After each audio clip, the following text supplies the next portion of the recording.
అంగీకరించండి. ఈ రాత్రి నా మాటలు వినటానికి అంగీకరించండి, లేదా నా ద్వారా దేవుడు చెప్పుచున్న మాటలు వినటానికి అంగీకరించండి. ఆమె చిన్న ప్రార్థన. ప్రేమ కలిగిన తండ్రి, కృప కలిగిన యేసయ్య, ఈ రాత్రి మీ పాదములను ముద్దు పెట్టుకొనుచున్నాం ప్రభువా. మీరెంతో ప్రేమ కలిగిన దేవుడు ప్రభువా. గాయపడిన మీ పాదములు ఎదుట సాగిలపడుచున్నాము తండ్రి. ఈ రాత్రి మీరు మాట్లాడండి ప్రభువా. ఈ యొక్క సభ మీది ప్రభువా. మేము నీ వారము, ఇక్కడ నుంచి బయలు వెళుచున్న మాట నీది ప్రభువా. వింటున్న ప్రతి ఒక్కరి హృదయములో నూరంతల కార్యము జరుగునుగాక ప్రభువా.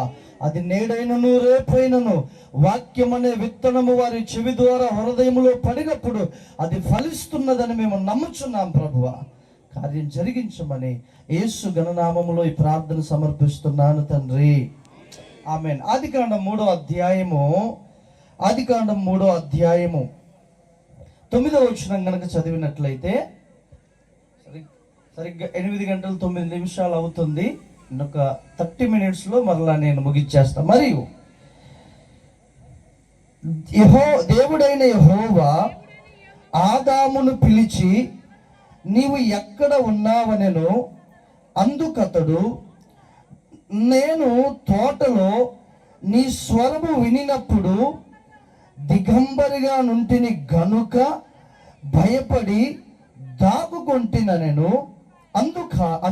అందుకు దేవుడైన యెహోవా, నీవు దిగంబరివని నీకు తెలిపిన వాడెవడు? నీవు తినకూడదని నేను నీకు ఆజ్ఞాపించిన వృక్ష ఫలము తింటివా అని అడిగాను. హల్లెలూయా, హల్లెలూయా.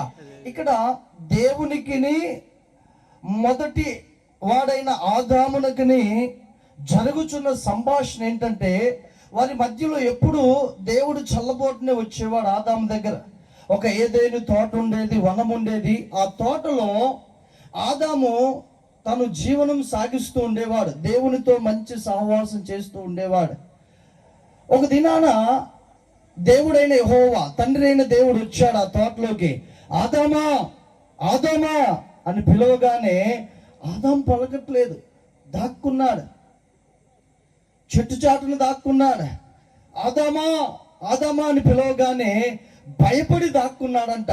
దేవుడి దగ్గరకు వచ్చి పిలిచి ఆయన అడుగుతున్నా, ఆదామా నువ్వు ఎక్కడున్నావయ్యా అని అడిగితే ఆయన అంటున్నాడు, నేను తోటలో నీ స్వరము విన్నప్పుడు దిగంబరిగా ఉంటిని గనక భయపడి దాగుకొంటిని. హల్లెలూయా.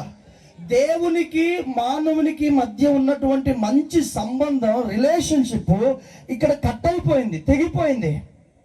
దేవుడు ఎంతో దుఃఖపడుతున్నాడు. ఆదామా నువ్వు దిగంబరిగా ఉన్నావని నీకు తెలిపిన వాడెవడు? వెంటనే దేవుడు అంటున్నాడు, నేను తినొద్దని చెప్పినటువంటి పండు నీవు తిన్నావా? హల్లెలూయా, హల్లెలూయా. అతడు తిన్నాడు కాబట్టే దిగంబరుడిగా అయిపోయాడు. దేవుని సంగమా గమనించండి, దిగంబరులకు దేవునితో సహవాసం చేసే ఆ యొక్క యోగ్యత లేదు. దేవుని దగ్గరకు వచ్చినప్పుడు ఆదాము అంజూరపు ఆకులు కచ్చడములుగా చేసుకొని తాను తన భార్య వారి మొల చుట్టూ కట్టుకొని దేవుని దగ్గరకు వచ్చారు. దేవుడు ఎంతగానో దుఃఖపడ్డాడు. వారి మధ్య సంబంధం తెగిపోయింది. అయితే అక్కడ కొన్ని మాటలు ఆదాముకి అవ్వకి అలాగే సర్పమునికి మధ్య జరిగిన తర్వాత దేవుడు ఏం చేస్తాడో తెలుసా? ఈ మాట చదవండి, 21వ వచనం చదవండి. 21వ వచనం, దేవుడైన యెహోవా ఆదామునకును అతని భార్యకును చర్మపు చొక్కాయిలను చేయించి వారికి తొడిగించెను. హల్లెలూయా. జాగ్రత్తగా వినండి. దేవుడైన యెహోవా ఆదామునకును తన భార్యకును ఏం చేయించాడంట? చర్మపు చొక్కాయిలు. చర్మపు చొక్కాయిలు అంటే మీరు బాగా ఆలోచించండి. వారి నిమిత్తము ఒక పశువును దేవుడు వధించాల్సిన అవసరం ఏర్పడింది.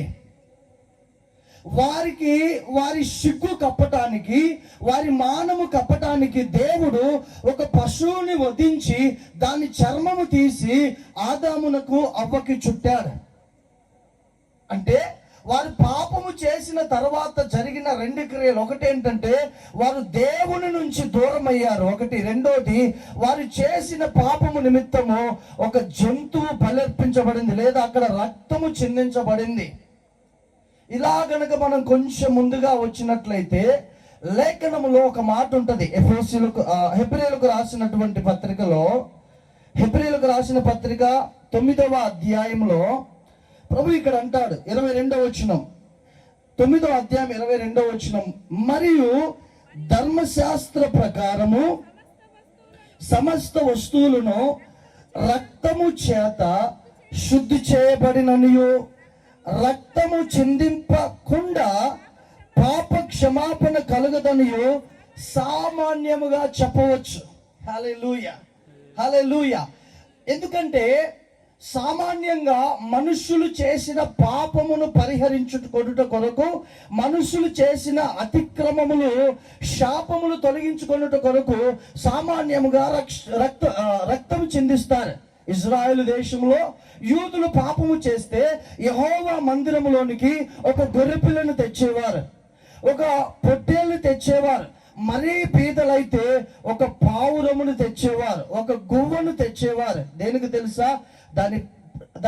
దాన్ని చంపి తన తలను ఖండన చేసి దాని రక్తాన్ని బలిపీఠం యొక్క కొమ్ముల మీద చంపేవారు.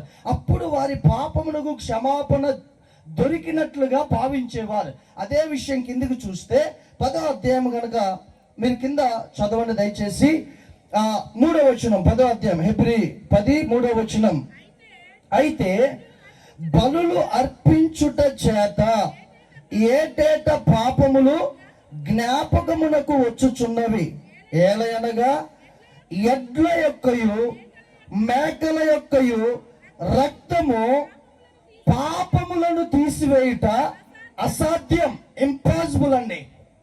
ఇశ్రాయేలీలు కానీ ఏ మానవుడైనా వారి పాపములను తీసివేయట కొరకై, వారి పాపములు పరిహరించుట కొరకై ఒక ఎద్దును గాని గొర్రెను గాని మేకను గాని బలర్పించేవాడు. మరీ పేదవాడిని అయితే కోడి గాని పావురాన్ని గాని బలర్పించేవాడు. ఎందుకంటే నా పాపం పోవాలంటే రక్తం చిందించబడాలి. ఇలాగున పాపము వీళ్ళు రక్తం చిందించిన ఇలా ఏటేట బలులు అర్పిస్తున్నారు, కానీ ఏటేట పాపములు జ్ఞాపకం వస్తున్నాయి. ఈ సంవత్సరం పాపం చేసిన వాడు ఒక గొర్రెను అర్పిస్తాడు, మరలా సంవత్సరానికి వచ్చేసరికి పాపములన్నీ మోపైపోతున్నాయి, పాపములన్నీ నిండిపోతున్నాయి. మరలా వెళ్తున్నాడు, ఒక గొర్రెను తీసుకుంటున్నాడు, యెహోవా మందిరంలోకి వెళ్తున్నాడు, మరలా బలర్పిస్తున్నాడు. పాపము ఆ రక్తాన్ని చిందించి పాపములు పోయినాయని అలా తృప్తి చేత వస్తున్నాడు. మరలా సంవత్సరం అదే, మరలా సంవత్సరం ఏటేట పాపములు జ్ఞాపకము వస్తున్నాయి ప్రతి ఏటా. అందుకే ఇక్కడ రాయబడిన మాట ఏంటంటే 4వ వచనంలో, ఏలయనగా ఎడ్ల యొక్కయు మేకల యొక్కయు రక్తము పాపములను తీసివేయుట అసాధ్యం. నేను ఒకప్పుడు అలా చేసిన వాడిని, మా కుటుంబం కన్నా పాపం పోలే. నా హృదయంలో ఒక రకమైన వేదన. మా కుటుంబం ఎప్పుడు ఏదో ఒక రోగముతో ఉండేవాళ్ళు, ఏదో ఒక శాపం. మీకు తెలుసా, మా నాన్నగారు దాదాపుగా 18 ఎకరాలు అమ్మాడు ఓన్లీ రోగాలకి. చాలా ఆస్తి అమ్మాడు. మా కుటుంబం చాలా పెద్దది, ఉమ్మడి కుటుంబం. ఒక 12 గదులు ఉండేది. పుట్టిన ప్రతి తొలిచూలు పిల్ల చచ్చిపోయేవారు. ఏంటంటే తెలియదు. ఆ సంవత్సరం కానీ 6 నెలలు కానీ లేకపోతే 2 సంవత్సరాలు 3 సంవత్సరాలు పుట్టిన ప్రతి తొలిచూలు పిల్ల చచ్చిపోయేవారికి ఆకలేసి. ఏమో అర్థం కాదు, నాకు తెలియదు. ఒక దినాన్ని నేను అలా చిన్న పిల్లలతోటి మందిరానికి వెళ్ళడం ప్రారంభించా. ఆ రోజు దేవుని వాక్యం ఇదే ఆదికాండంలో, ఇదిగో దేవుడైన యెహోవా నేల మంటితో నరుని నిర్మించి నరుని నాసికారంధ్రములో జీవవాయువును వదగా నరుడు జీవాత్మ అయిన వాక్యం నా హృదయంలోనికి వెళ్ళింది. హల్లెలూయా. అప్పుడు ఆ వాక్యం నా హృదయంలోనికి వెళ్ళగా నాలో ఒక శక్తి వెళ్ళటం నేను గ్రహించా. అప్పుడు నాకు 11 సంవత్సరాలు. నాకు తెలియని ఒక రకమైన సంతోషం నా హృదయంలోకి వచ్చింది, నాకు తెలియని ఒక ఆనందం నా హృదయంలోకి వచ్చింది. అప్పుడు మా ఫ్యామిలీ అంతట్లో నేను ఒక్కడినే ప్రభువుని ఎరిగా. అంగీకరించేవారు కాదు మొదట్లో, నేను రహస్యంగా వెళ్ళేవాడిని, చెప్పకుండా వెళ్ళేవాడిని. అలాగునా నేను ఎప్పుడైతే దేవునికి దగ్గరగా వచ్చానో, దేవుణ్ణి ఎరిగానో, దేవుడు నా హృదయంలో ఉన్నాడో, నా హృదయంలో ఒక రకమైన సంతోషం. అప్పటి నుంచి మా ఫ్యామిలీలో తొలిచూలు పుట్టిన వారిని ఆ శాపాన్ని దేవుడు స్టాప్ చేశాడు. హల్లెలూయా. చప్పట్లు కొట్టి ప్రభువుని మహింపరద్దా. స్టాప్ చేశాడు. యేసు ప్రభు ఎందుకు అంత కార్యము చేశాడంటే నేను ముందు చెప్తాను. చూడండి, ఏది సంపూర్ణ సిద్ధి కలగ చేయలే. కిందికి వచ్చినట్లయితే ఇక్కడ అంటారు 5వ వచనం, కాబట్టి ఆయన అనగా యేసు ఈ లోకమందు ప్రవేశించినప్పుడు ఇలాగూ చెప్పుచున్నాడు, బలియు అర్పణయు నీవు కోరలేదు గాని నాకొక శరీరమును అమర్చితివి. హల్లెలూయా. తండ్రి, నువ్వు బలి అర్పణ నువ్వు కోరలే, నాకొక శరీరమును అర్పించా. ఏం చేసా? శరీరమును అమర్చితివి. వాస్తవంగా యేసు ప్రభు వాక్యముగా తండ్రి యొద్ద ఉండేవాడు. ఎలా ఉండేవాడండి? వాక్యముగా.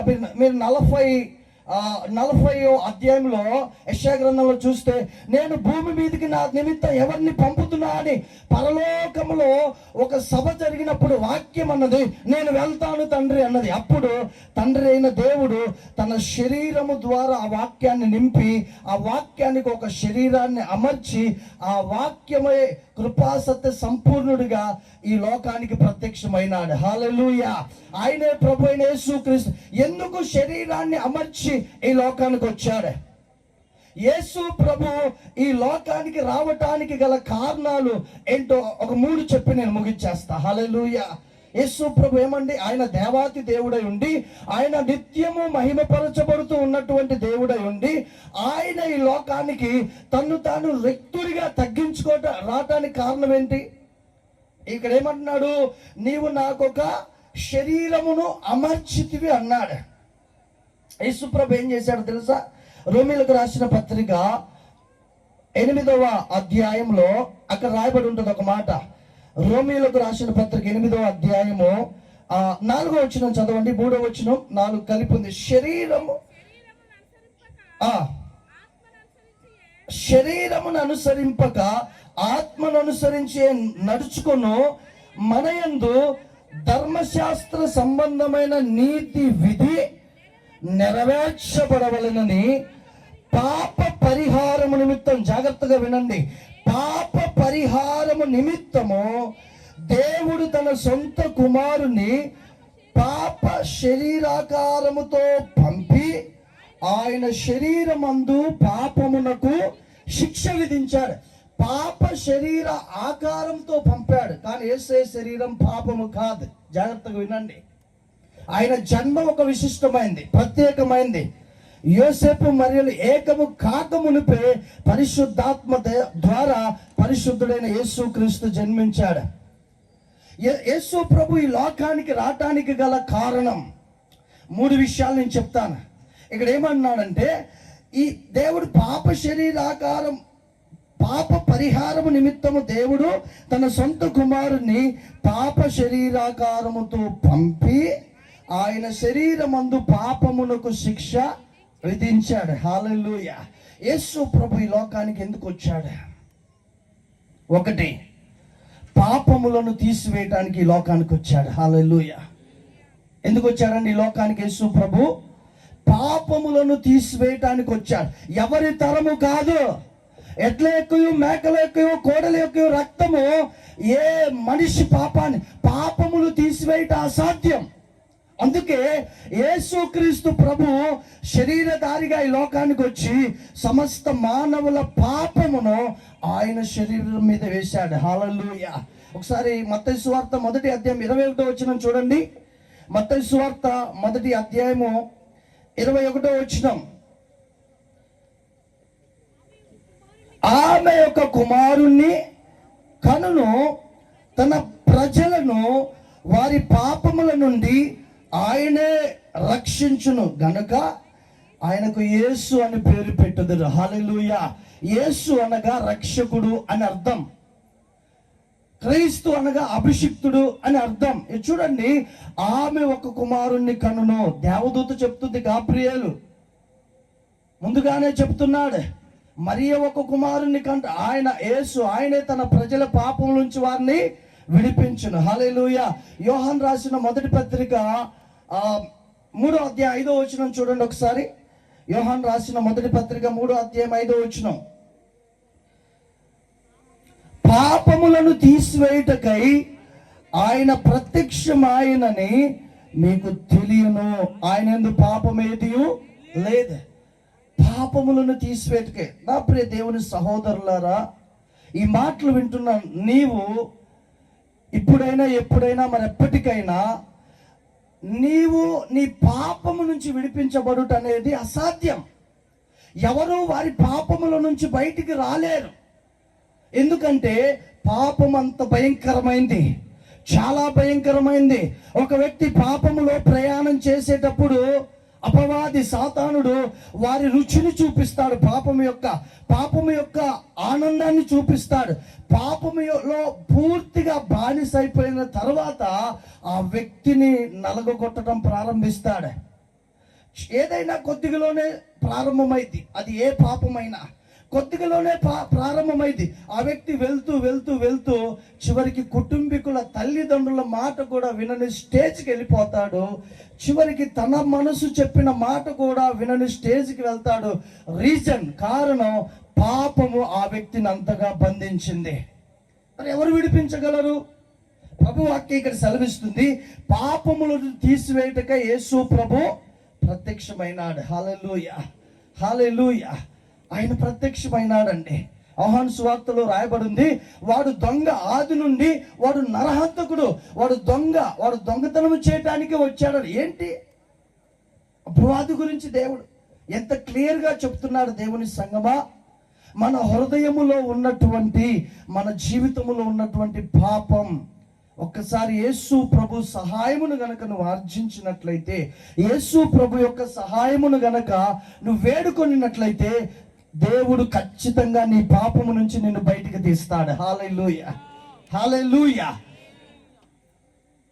మించి నువ్వు ఇంకెన్ని ప్రయత్నాలు చేయి, లేస్తావు పడతా, నువ్వేదైనా చేసుకో, అందులోనే ఉంటా. ఎందుకంటే పాపము నుండి విడిపించే శక్తి భూలోకంలో ఎవరికీ లేదండి. పాపమును జయించి పాపమును ఓడించిన పాపము లేని పరిశుద్ధుడైన యేసుక్రీస్తు ప్రభువుకు మాత్రమే ఒక వ్యక్తిని పాపము నుంచి విడిపించడానికి సాధ్యం. హల్లెలూయా, హల్లెలూయా. రెండవదిగా ఎందుకు యేసు ప్రభు వచ్చారు? మొదటిగా పాపముల నుండి విడిపించడానికి వచ్చాడు యేసు ప్రభు. రెండవదిగా ఎందుకు ఈ లోకానికి యేసు ప్రభు వచ్చాడంటే అపవాది క్రియలను లయపరచుటకే. ఎందుకు వచ్చాడు యేసు ప్రభు? అపవాది క్రియలను అపవాది క్రియలంటే ఏంటి? అపవాది క్రియలంటే ఏంటి? ఒకసారి యోహాను సువార్త 10వ అధ్యాయం 10వ వచనం సగం మట్టుకు చదవండి ఆ మాట. అపవాది క్రియలంటే ఏంటి? దొంగతనమును, హత్యను. చూసారండి, దొంగతనమును, హత్యను, నాశనము చేయుటకు వచ్చును గాని మరి దేనికి రాడు. హల్లెలూయా, హల్లెలూయా. ఇంకో మాట చూద్దాము. యోహాను సువార్త 8వ అధ్యాయము 44వ వచనం చూడండి. యోహాను సువార్త 8వ అధ్యాయం 44వ వచనం. మీరు మీ తండ్రి యొక్క అపవాది సంబంధులు మీ తండ్రి దురాశలు నెరవేర్చుకోరుచున్నారు. ఆది నుండి వాడు నరహంతకుడు అయి ఉండి సత్యమందు నిలిచిన వాడు కాడు, వాని యందు సత్యమే లేదు. వాడు అబద్ధమాడినప్పుడు తన స్వభావం అనుసరించియే మాట్లాడును. వాడు అబద్ధికుడును, అబద్ధమునకు జనకుడునై ఉన్నాడు. తండ్రి ఉన్నాడు అబద్ధానికి. అపవాది యొక్క క్రియలను లయపరచడానికి యేసుక్రీస్తు ప్రభు వచ్చారు. ఏంటి అపవాది యొక్క క్రియలు? వాడు అబద్ధికుడు, సులువుగా అబద్ధాలు ఆడతారు. అబద్ధం ఏమన్నాడు? ఈ పండు తింటే మీ కన్నులు తెరవబడతాయని దేవుడు చెప్పాడా? లేదు, మీరు కనుక ఈ పండు తింటే మీరు దేవతల వలె ఉంటారన్నాడు, మీరు దేవదూతల వలె ఉంటారన్నాడు. అబద్ధం ఆడేశాడు, వారిని పాపములో పడేశాడు. ఈ లోకములో అపవాది అనేకమైన అవన బిడ్డల్ని, అనేక మందిని పాపములో సులువుగా పడేస్తున్నాడండి. వారికి తెలియదు.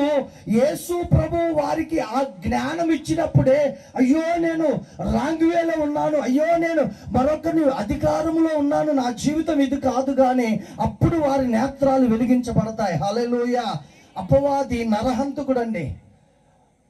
వాడు దొంగతనమును, హత్యను, నాశనమునే చేయడానికి వచ్చాడు. జాగ్రత్తగా వినండి.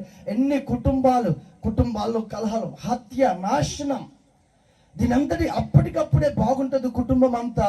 సడన్ గా తల్లిదండ్రులు, పిల్లలు, భార్య, భర్త మధ్యలో ఎన్నో గొడవలు. ఎక్కడికి దారితీస్తుందంటే వారు ఏ స్థితికి వెళ్తారో కూడా తెలియదు. కుటుంబంలో సమాధానం ఉండదు, నెమ్మది ఉండదు, ఒక లోబడుట అనేది ఉండదు. రీజన్ అపవాది వాడి క్రియలను వీరు కలిగి ఉన్నారు. హల్లెలూయా. మా కుటుంబంలోనండి ఎంత అశాంతి, ఒక చీకటిని అనుభవించే వాళ్ళం. నేను ఇప్పుడు ధైర్యంగా చెప్పగలను, గత 20 సంవత్సరాల నుంచి నా దేవుని వెలుగుని, సంతోషమును, సమాధానాన్ని నేను సమృద్ధిగా అనుభవిస్తున్నా. హల్లెలూయా.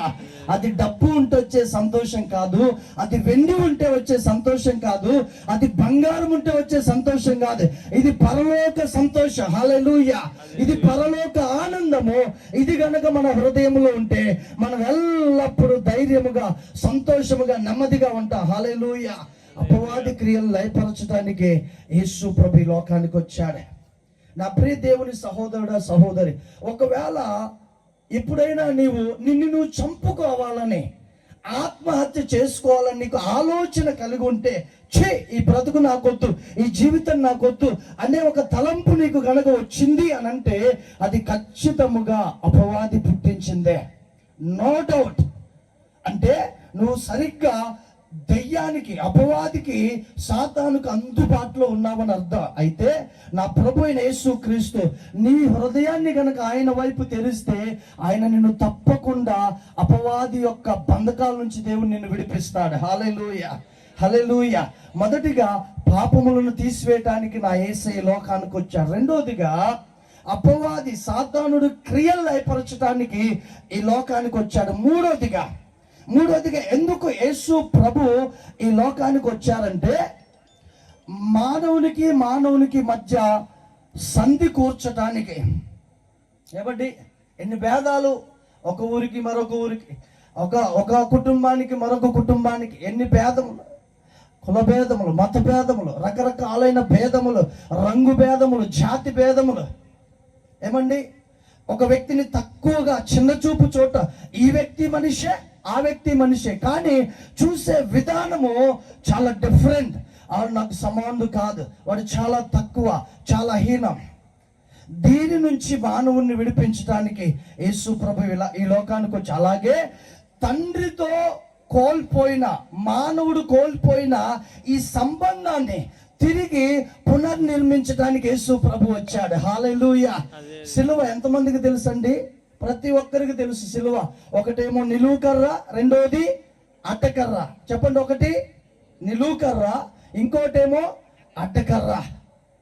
సిలువ అది శపితమైన దానికి సూచన. ఇశ్రాయెల్ దేశంలో కానీ, రోమా ప్రభుత్వంలో కానీ ఎవడైనా దొంగ, నరహంతకుడు, ప్రభుత్వ వ్యతిరేకి, దేశద్రోహికి వేసేటటువంటి శిక్ష సిలువ. యేసు ప్రభు ఎందుకు ఆ సిలువలో ఎక్కటానికి ఆయన ఎంచుకున్నాడంటే, నీవు నేను చేసిన పాపము అంత భయంకరమైంది కాబట్టి. హల్లెలూయా. ఒకసారి యెషయా గ్రంథం 53వ అధ్యాయము 6-7 వచనాల్లో ఉంటది, మనమందరము గొర్రెల వలె త్రోవ తప్పిపోతుంది, మన అతిక్రమ క్రియలను బట్టి అతడు నలగొట్టబడ్డాడు, అతడు గాయపరచబడ్డాడు. కిందికి 10-11 వచనాలకు వస్తే, అతన్ని నలగొట్టుటకు తండ్రికి ఇష్టమాయను. హల్లెలూయా. ఎందుకో తెలుసా? మన పాపములను యేసయ్య మీద తండ్రి మోపాడు, సంధి సమకూర్చడానికి. ఈ సిలువ యొక్క పరమార్థం ఏంటంటే, ఈ నిలువ కర్రేమో దేవునికి మానవునికి మధ్య తెగిపోయిన సంబంధాన్ని కూర్చడానికైతే, ఈ అడ్డకర్రేమో ఒక మానవునికి మరొక మానవునికి, ఇలా జాతి, కుల, మత భేదాలు ఉన్నటువంటి మనుషుల్ని ఈ సిలువ యందు ఏకము చేయటానికి యేసు ప్రభు ఈ లోకానికి వచ్చి సిలువ మరణం పొందాడు. హల్లెలూయా. ఎఫెసీయులకు రాసిన పత్రిక, ఈ మాట చదివి మనం ముగించుకుందాం. ఎఫెసీయులకు రాసినటువంటి పత్రిక 2వ అధ్యాయంలో చాలా క్లియర్ గా ఇక్కడ దేవుని వాక్యం సెలవిస్తుంది. 15-16 వచనం,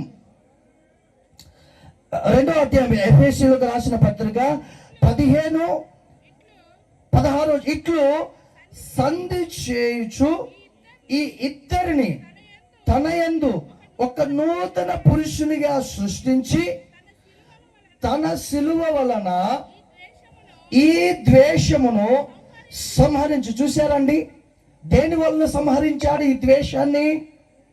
చెప్పాలి, దేని వలన? శిలువ వలన. ఈ యూదులకి అన్ని జనులకు మధ్య ఎప్పుడు ద్వేషం ఉండేది, జాతి భేదం ఉండేది, మత భేదం ఉండేది. ఈ ద్వేషాన్ని ప్రభు ఏం చేశాడంటే శిలువ ద్వారా వీరిద్దరిని ఏక శరీరముగా చేసి 16వ వచనం చూడండి, తన శిలువ వలన ఆ ద్వేషమును సంహరించి దాని ద్వారా వీరిద్దరిని ఏకముగా చేసి దేవునితో సమాధాన పరచవలనని ఇలాగు చేసిన గనుక ఆయనే మనకు సమాధానకారకుడై ఉన్నాడు. హల్లెలూయా. శిలువ ఏం చేసింది తెలుసా అండి? దేవునితో మనల్ని సమాధాన పరిచింది. హల్లెలూయా. శిలువను గూర్చిన వార్త నశించిపోతున్న వారికి వెరితనం, కానీ రక్షింపబడుచున్న మనకి అది దేవుని శక్తి. ఎంత శక్తి అంటే ఈరోజు వర్షాన్ని కూడా ఆపగలిగిన శక్తి. హల్లెలూయా, హల్లెలూయా. ఎంత శక్తి అంటే మృతులను సైతము సజీవులుగా లేపగలిగిన శక్తి. హల్లెలూయా, హల్లెలూయా. నశించిపోతున్న వారికి వెరితనమే. ఒకప్పుడు నాకు వెరితనమే, మీకు వెరితనమే. కానీ ఆ శక్తిని, రక్షింపబడిన తర్వాత ఆ శక్తిని ఎరిగిన తర్వాత మనము సిలువకు సాగిల పట్ట మాత్రమే కాదు, అదే సిలువను మోసుకుంటూ వెళ్తున్నా. హల్లెలూయా. అవమానమైన, నిందైన, హింసైన, శ్రమ అయినా సంతోషముగా మోసుకుంటూ వెళ్తాం. ఎందుకో తెలుసా? ఆ సిలువలో అంత శక్తి ఉంది. హల్లెలూయా. మొదటిగా పాపాన్ని తీసివేయటానికి యేసు ప్రభు ఈ లోకానికి వచ్చి, ఎవరైనా ఎంతటి ఘోర పాపైనా యేసు ప్రభువుకు ఒక్క అవకాశం ఇస్తే నీ పాపపు ఊపిలో నుండి యేసయ్య నిన్ను విడిపిస్తాడు. 2, ఎందుకు ఆయన ఈ లోకానికి వచ్చాడంటే అపవాది క్రియలను లయపరచడానికే. ఎన్నో కుటుంబాలు ఆత్మహత్యలు చేసుకొని కారణం అపవాది ఆ కుటుంబాల్లో చిచ్చు పెడుతున్నాడు. అపవాది ఆ కుటుంబాల్లో అప్పుల పాలయ్యేటట్టు చేస్తున్నాడు. అపవాది ఆ వారికే వారు సూసైడ్ చేసుకునేటట్టు చేస్తున్నాడు, ప్రేరేపిస్తున్నాడు. యేసు ప్రభుకు ఒక్కసారి నీ హృదయంలో అటువంటి వ్యక్తి చోటిస్తే అపవాది క్రియలన్నీ తొలగిస్తాడు, నీ కుటుంబాన్ని దేవుని వెలుగు చేత నింపుతాడు. హల్లెలూయా. 3వది, ఎందుకు యేసు ప్రభు లోకానికి వచ్చాడంటే మానవునికి మధ్య సంధి కూర్చడానికి, సమాధాన సంధి. అలాగే దేవునికి మానవునికి, ఏదైనా తోటలో దేవునికి ఆదాముకు మధ్య తెగిపోయినటువంటి ఆ సంబంధం ఏదైతే ఉందో ఆ సంబంధం ఎడ్ల యొక్క రక్తము చేయలేదు, మేకల యొక్క రక్తము సమకూర్చలేదు, కోడల యొక్క రక్తము ఆ సంధి సమకూర్చలేదు. అందుకే నా ప్రభు అయిన యేసుక్రీస్తు శిలువలో రక్తం కార్చడాన్ని బట్టి ఆయన యొక్క పరిశుద్ధ రక్తమే మానవునికి దేవునికి మధ్య సంధి సమకూర్చబడింది. హల్లెలూయా. ఒక్క మాట చదివి ముగితే హెబ్రీయులకు రాసిన పత్రిక 10వ అధ్యాయంలో ఇలాగూ రాయబడింది. హెబ్రీయులకు రాసిన పత్రిక 10వ అధ్యాయంలో, థ్యాంక్ యూ లార్డ్, హల్లెలూయా, 22వ వచనం.